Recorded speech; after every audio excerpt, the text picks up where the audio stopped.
বড় আপুর মৃত্যুর 5 মাস তার 10 বছরের সংসার ছিল। 2টি ছেলে মেয়ে রেখে আপু মারা যায়। বড় ছেলেটার বয়স 5 বছর আর ছোট মেয়েটার বয়স 20 মাস। দুলাভাই চট্টগ্রাম কলেজের একজন শিক্ষক, বয়স 45 বছর। আমার আপু চট্টগ্রাম স্কুলের একজন প্রধান শিক্ষিকা ছিলেন। আপু মারা যাওয়ার পরে দুলাভাই সমস্ত কাজকর্ম সেরে এসে বাসায় 2টা ছেলে মেয়ে পালতে সিম খেয়ে যেত। আমার মা অনেক অসুস্থ মানুষ, এতটা টেক কেয়ার করতে পারে না। আমি যতটুকু পারতাম তাদের রাখতাম। তাদের দেখাশোনা করার জন্য 2টা মহিলা রেখেছে, কিন্তু টাকা থাকা সত্ত্বেও তাদের মনে সুখ নেই এবং বাচ্চা দেখাশোনা করার মতো তেমন কেউ নেই।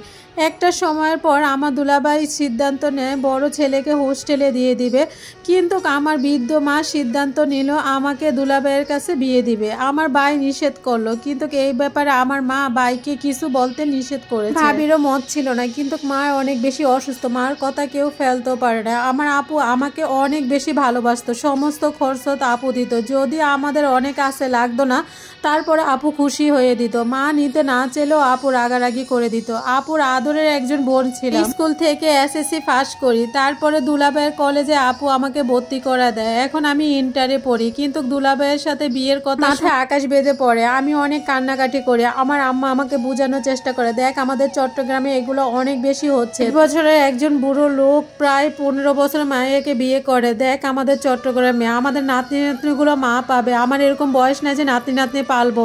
আর টাকা দিয়ে কাজের মানুষের কাছে রাখলে আদর কি ওরে কি মানুষ পাবে, আদর পাবে? কিচ্ছু বলার নেই। আমি দিহারা হয়ে গেছি নাতি নাতনির জন্য। আমি এখন মরলেও আমার কলিজাটা পছন্দ হবে না এই বাচ্চাগুলোর জন্য। আমার মা এদের চিন্তা আরো বেশি অসুস্থ হয়ে যায়। ভাইকে আম্মা আমার সাথে বিয়ের কথা জানাতে দুলাভাই বলে, আরে এসব কি বলতেছেন, আমি তো ওকে সবসময় ছোট বোনের মতো চোখে দেখছি। আর মা আপনি তো আমার বয়স জানেন, আমি বুঝতেছি আপনি কি বলতেছেন, আমি বা কি করব, কিন্তু আমাদের একটা সম্ভব না। তখন আমার মা বলে, বাবারে তোমার জন্য মেয়ের অভাব হবে না, কিন্তু আমাদের নাতনি নাতনি মায়ের অভাব হবে। তুমি না করো না, আমার ছোট মেয়েটাকে বিয়ে করে নাও। আমার মা ওনার পায়ে ধরার অবস্থা। তো সত্যি বলতে আমার দুলাভাই অনেক ভালো মনের মানুষ। আপুর 10 বছর সংসারে আপুর কোনো অভিযোগ নাই, তবে আপুর শাশুড়িটা একটু জঘন্য ছিল, তিনিও মারা গেছে আজকে 3 বছর হয়েছে। আমি কান্নাকাটি করে অস্থির। মায়ের অসুস্থতা আমি না করতে পারিনি।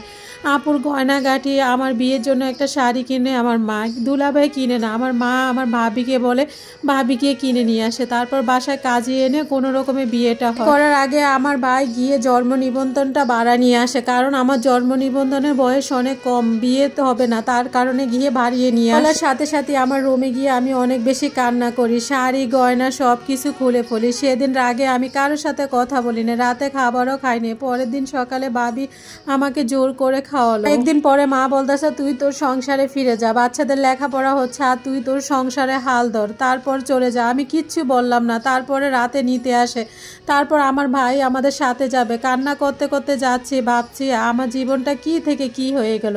মেহেদি বলল, আম্মু কান্না করো কেন, আমি তোমাকে ভীষণ ভালোবাসি। তাদের একতলা ঘরের সামনে গিয়ে দাঁড়ালাম।